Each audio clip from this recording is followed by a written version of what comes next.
Hi, I'm Dr. Bertice Berry, and I want to tell you a story. I love a good Broadway show. I really do. So when Hamilton came out, it was like a nerd's dream. It was like history and Broadway smashed together. And I was like, yes, this doesn't get any better than this.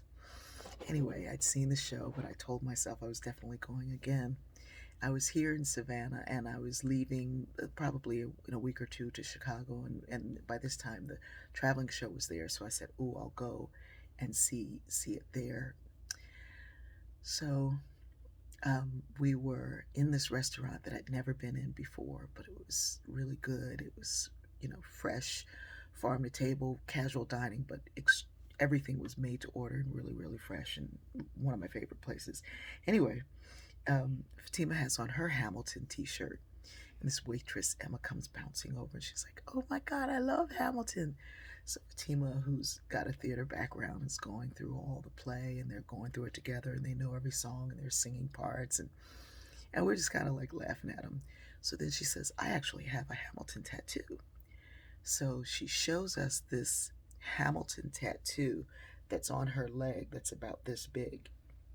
But it's not like the design or the logo from the play Hamilton. It is a tattoo of the Alexander Hamilton. Turns out her family are like really big history buffs and they loved Hamilton long before the play, loved his story, were really, really into it. So Fatima was like, "Well, where have you seen it?" And so she said, "Oh, I haven't seen it yet. I keep trying to get the lottery. My family lives in New York, but I'm never able to win the lottery, and I can't afford to go. I was a SCAD student. I'm paying back student loans, and I'm working hard, and I it, I can't just pay for a ticket to go to Hamilton, but I'm gonna win that lottery, and I'm gonna go." And so I said, "Oh, well, we've got some shirts and buttons and things, and I think I have a hat that I've never worn, and I'm gonna bring it to you."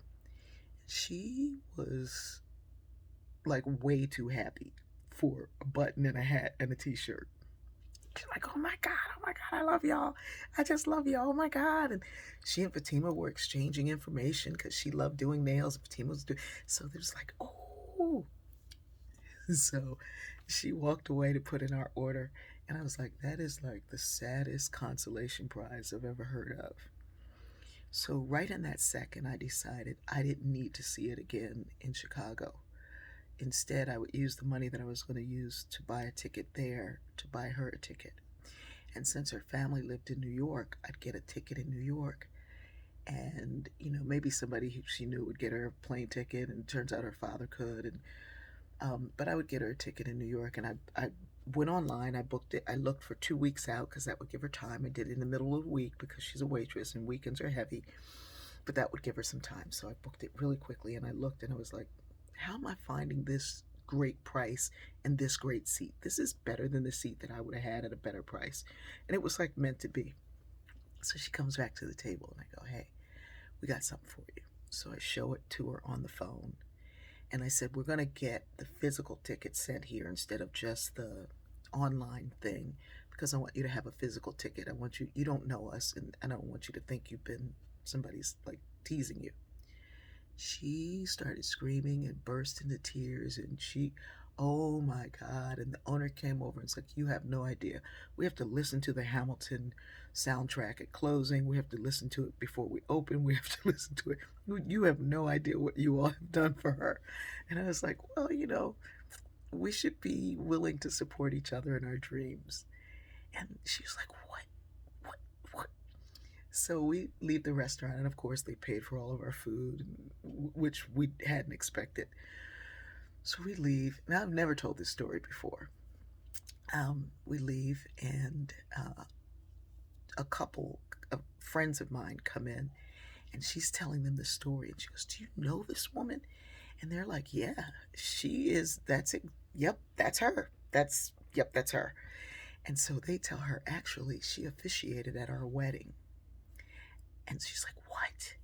So she tells her mother about it, and her whole family is like blown away. And her mother says, "You should get her to officiate at your wedding." So I got to officiate at her wedding, which was amazing. And by the way, she went to Broadway. She was on the side of the building, smoking a cigarette, met the star of the show. They started talking. She showed him the tattoo, told him the story. He tweeted it on Twitter. It blew up. It was crazy, but nobody ever knew it was me. Anyway, so fast forward, I officiated the wedding, which was amazing and wonderful.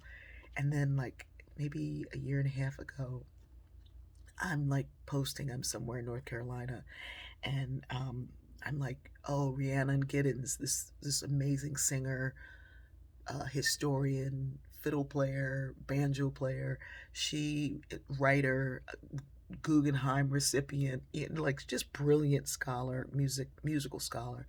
Um, and she had a group called the Carolina Chocolate Drops, which was a black bluegrass band. It was amazing. So I'm like tweeting something, and so there were tickets in. She was going to be in Savannah, but the tickets were all sold out. So Emma, the woman who got the Hamilton ticket, messages me and goes, "Oh my God, my father gave me 2 tickets. I love her. I don't think my husband is really into it. He would have gone, but you have to go with me." So I end up getting this ticket to hear Rhiannon Giddens, which, like, the whole night we're sitting there like, can you, is this happening? So then I have a friend who works in television and what have you. I mean, like, big producer. She calls and says, "Will you do this fundraiser?" And we don't have any money. And I said, "Of course I will." And she said, "Oh, good. It's for adoption and helping parents keep their kids. It's called Hopeland Foundation." And so she's like, "Will you do it?" And I was like, "Well, yeah." And she says, "Oh, okay, great. It's Deb Furness's foundation, and she's married to Hugh Jackman." Huh? Okay.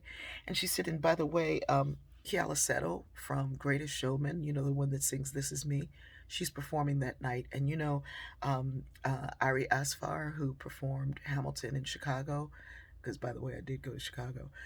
She's gonna be performing because somebody got me a ticket.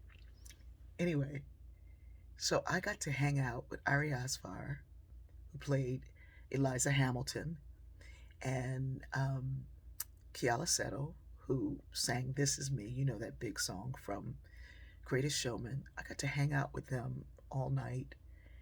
Um, I got to see Rhiannon Giddens, hang out with her, hang out with Emma, do this wedding.